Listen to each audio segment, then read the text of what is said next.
So, Rick, what is mortgage note investing?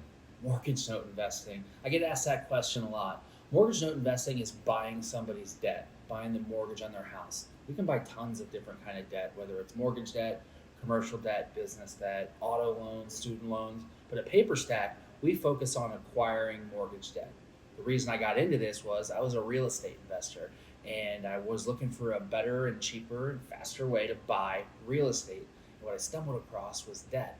And I learned that by getting in there, you can become the bank and you can buy somebody's performing debt. So if they're making payments on their mortgage, you get to start becoming the bank and collecting those payments and creating passive wealth. Or you could buy their non performing debt, which means if they're not making payments, you're buying that loan and you can either help them get back on their feet or you can take the house back and sell it for a profit.